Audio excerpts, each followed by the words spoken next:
This video is brought to you by TS4U IT Engineering Bootcamp. So I think that some of the questions in the preparation. Do you want me to follow the sequence, or I can ask the pick some questions and I should ask?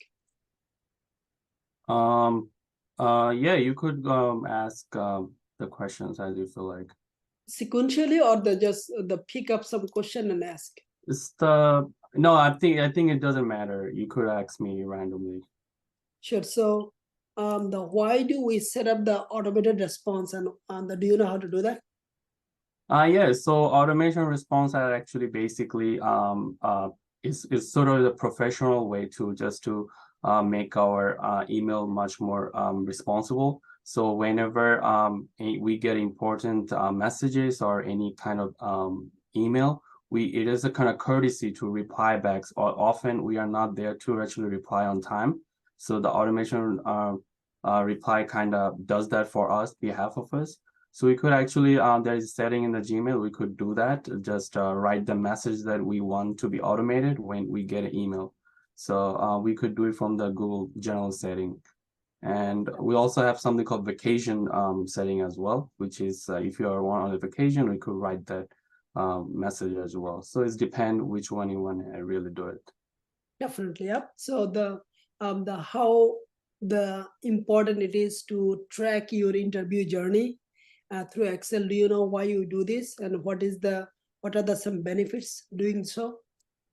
Sure. So I think we have discussed about that in the past in our session. So we during the interview process or the time period, we get overwhelmed by the thousands of emails, or even multiples from the multiple recruiters. So it's often kind of hard to track the ones that are meaningful to us, ones we are not interested to, or ones we are not really trying to be involved with.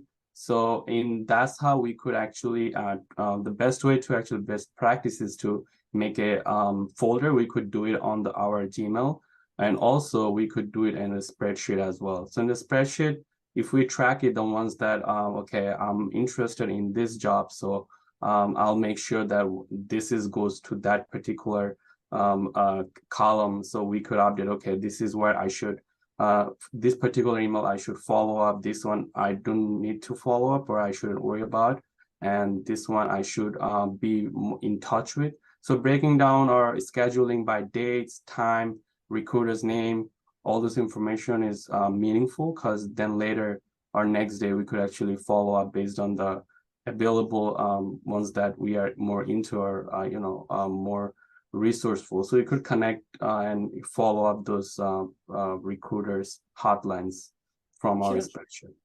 So with that question, why do we follow up? Why it is important? And if we do not do follow up, what can happen?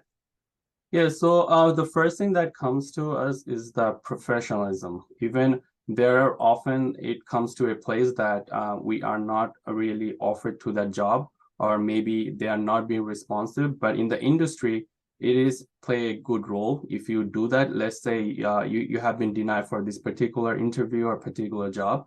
You could still send a courtesy message to the recruiter or the team that, hey, thank you for giving the opportunity. And even though you felt like I wasn't part of this role, but still I appreciate your time. So it bring the courtesy in the industry and also set up a good example for everybody. Yep, no, definitely. And then also recruiter is always busy with the profile. So if you just remind them as a follow-up, it helps the recruiter as well. Also, you get to know if this position is still available, or this position is closed. Right. Yep. Well, do you know why we actually update our resume based on the specific JD? Why it is important? Yeah, so in the industry, it is known that your resume is literally recruiter usually takes only few seconds, or sometime in very few less than a minute, to actually be selective for this particular job. So updating or adding the keywords that the job JD is looking for actually gives the recruiter essential way to pick up your resume or you being selected for the particular role. So it is basically play in your favor if you actually update based on the JD that have been provided by the recruiter. So there is a more chances you'll be selective or the door will be open for you to actually enter to the first round of the interview. Yep, definitely. So how do you tell me about yourself, recruiters? Like if a recruiter asks you, tell me about yourself. So initially, if he's a recruiter, I will say just briefly introduce yourself. Also the education process or your last few job journey that you had, the tools you have, and discuss about the tools that also have been mentioned in the JD. So it gives a satisfaction to the recruiter to actually to select you or actually move into the next stage. So I could start with such example like graduating from the university that I have been, or what subject I have studied in and what project I have been working in the last few companies that I have worked for, and also what you would provide for this particular JD or the job you are going to interview for. So those are few key elements we could discuss just briefly. It doesn't have to be very long, since it's for the recruiter, only for recruiter screening purposes. So why do we organize the email inbox? Why it is important? If we do not do this, what can happen?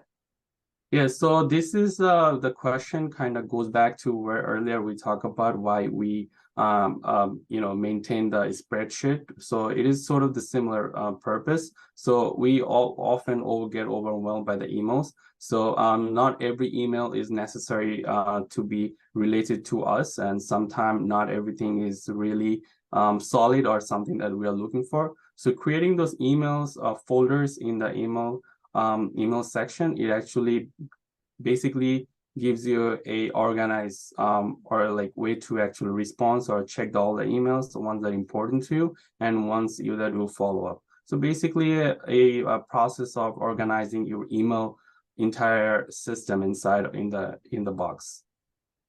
So basically the same thing you'll be doing at your job. Correct. Simple. So Yeah. that's the same thing you'll be doing in your job, and the tracking your interview journey. And that's also the same thing you'll be doing in your first 2-3 weeks, even your day-to-day activities, basically. Correct. It's just real professional things to do, I think, every day. Protect yourself, basically.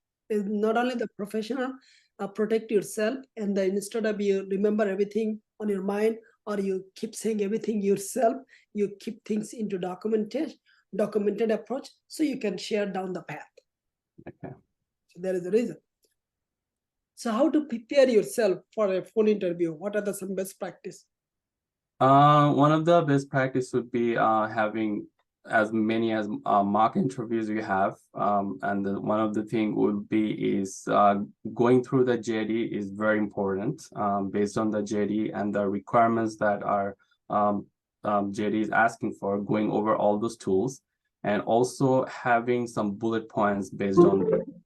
So that bullet points actually will remind you during the interview process that which you want to talk about, what you want to mention, because there are oftentimes we might not able to remember everything or discuss everything. So having the bullet points for particular tools and particular project that we have been working on. So it will be a reminder or kind of will refresh our our skills of interview process. So those are the really critical way to actually prepare for your job process. And also during the interview process, it is a great idea to record, but we have to make sure that nothing really visualized to the other party. We have to do it maybe on the side or something behind our computer. So those things are really help, because once we go back, and we could recheck our recordings, and based on that we could improve our interview the next one. So these are the very critical ones and much better way to improve your interviews. Absolutely, yeah. And I think you said it well. And in case if you start recording, you can ask them, hey, I normally record my interviews just to listen to myself later, so I can improve better. before the next interview.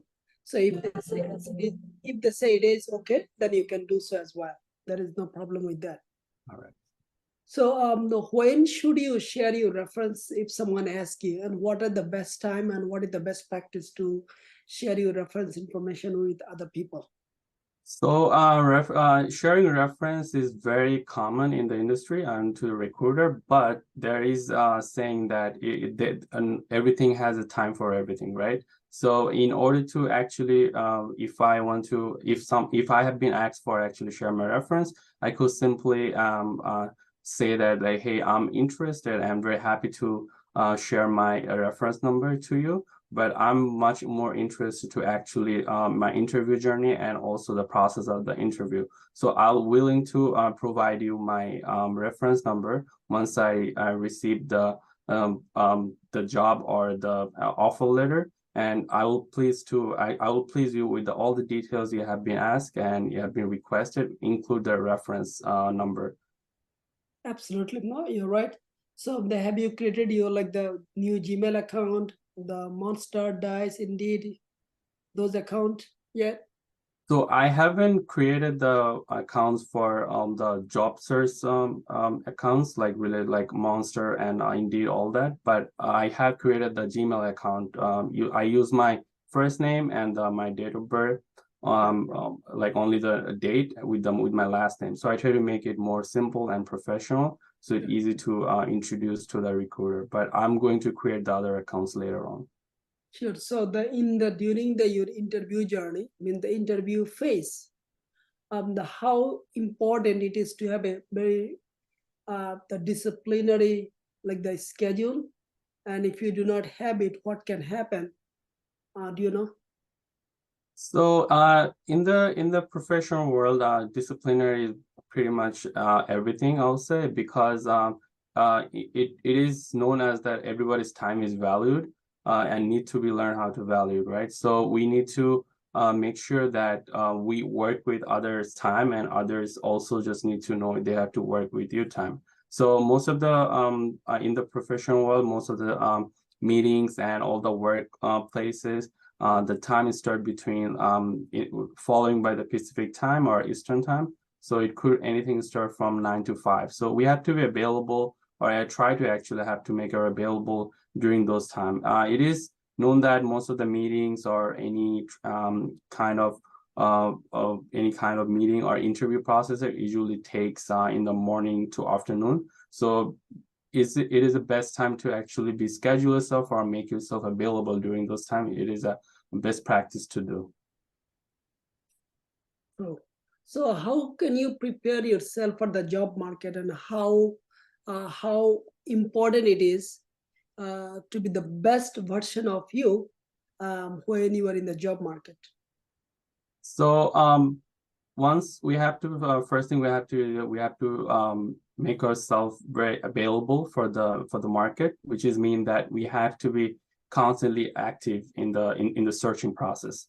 So it cannot be just, oh, I apply for 1 or 2 jobs and I'm going to wait for the response. No, that would be a bad practice, I would say. The best practice is to be available just like your regular job time. So you have to be available during those office hours, which is basically I mentioned about like between 9 to 5 time. So you have to be really focused, and you have to be really aggressive on the searching process. You have to reach out to recruiters who probably have called you or emailed you and asking for information. So you have to be make sure you review all the tools that we have learned and we have discussed. So it gives you refreshing for everything that you have learned so far. So those are the really best practice to be, build yourself and present yourself to the recruiter and the interviewers. Yep, no, I agree. Thank you.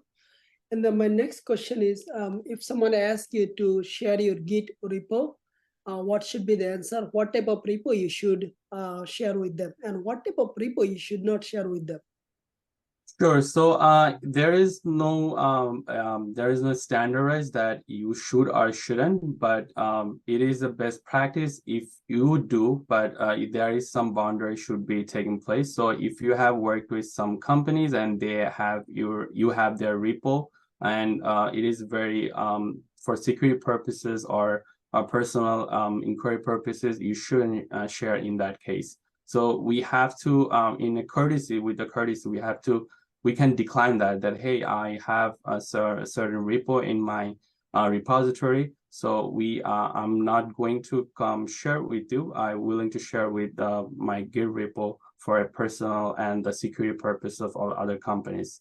So we could simply deny that, but if there are some cases we have to, but we can actually allow, but it depends on the company and the asking priority they are making it. If they're making it mandatory or they're asking it, or you have to, you could simply just deny it and be like, look for other candidate, but I'm not interested in providing my Git repo in that case.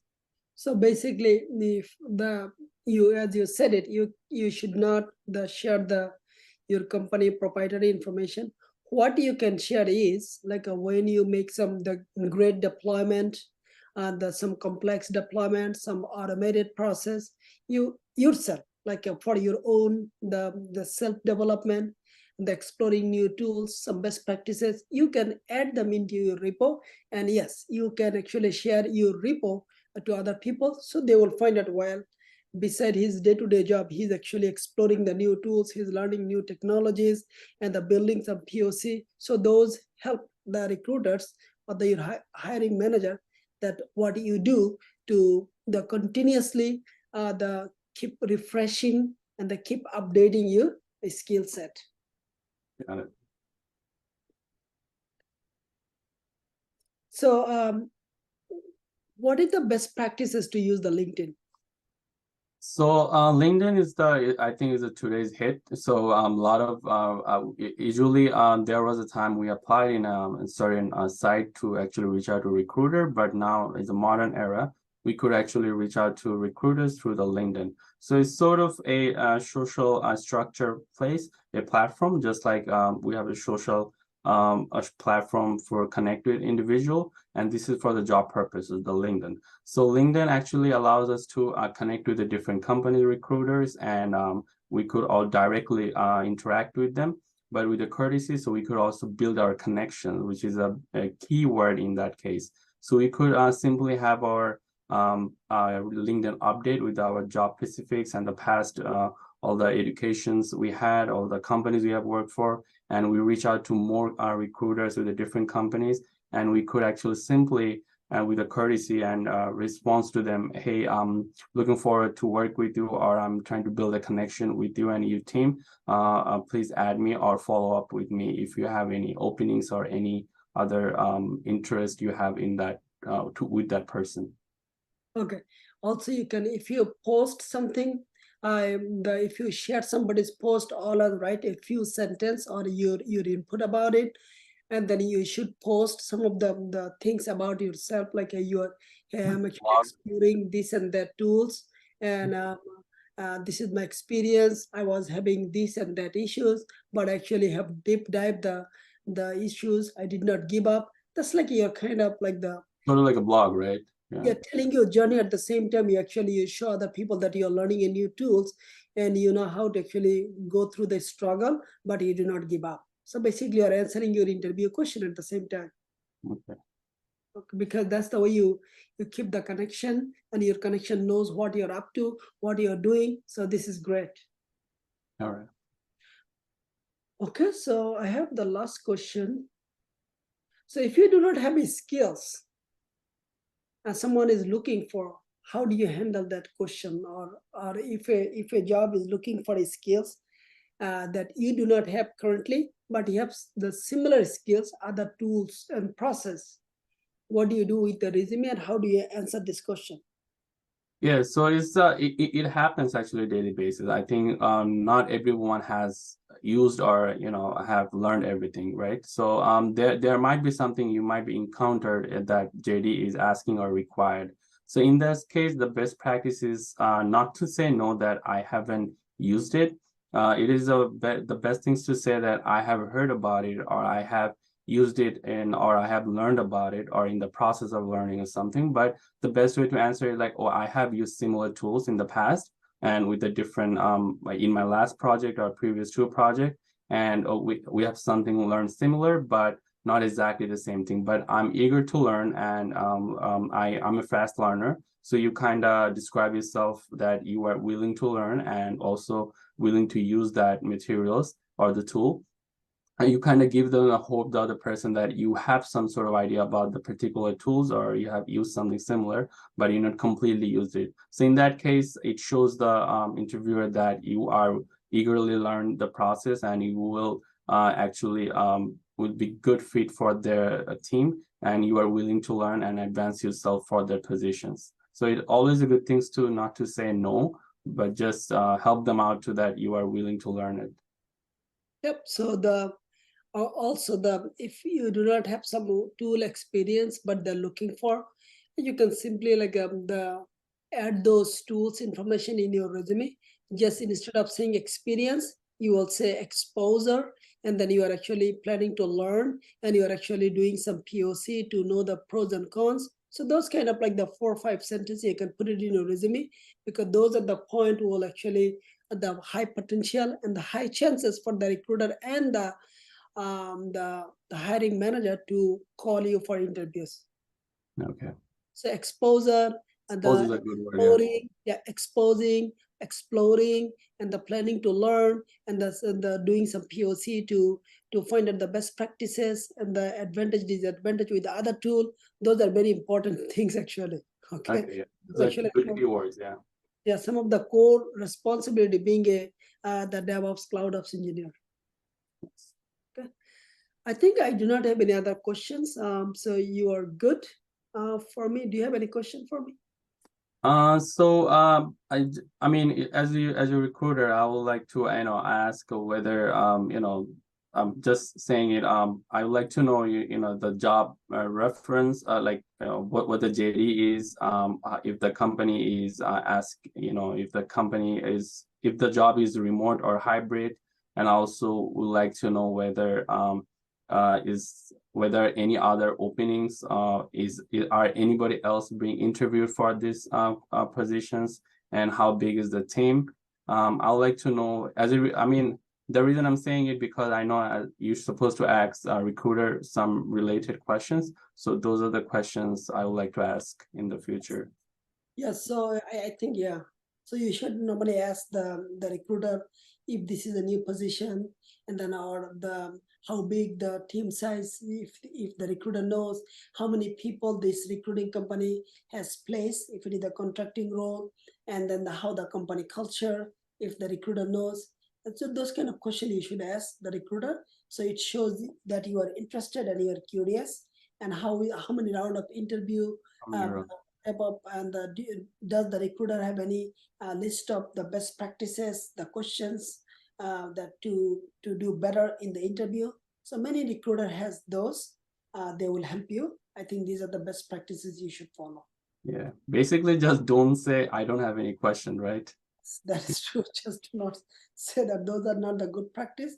Yeah. It shows like you are not interested, or you are very like you're college graduate, but that's not the case. Right. Good. What other question you have? Oh, that's all I had. Thank you. All right, thank you very much. I think you did good. Remaining once you go to the more interview, and we'll be learning as we go through. Thank you. Yes. Thank you. Thank you, Zia. Thank you, Chef. Thank you.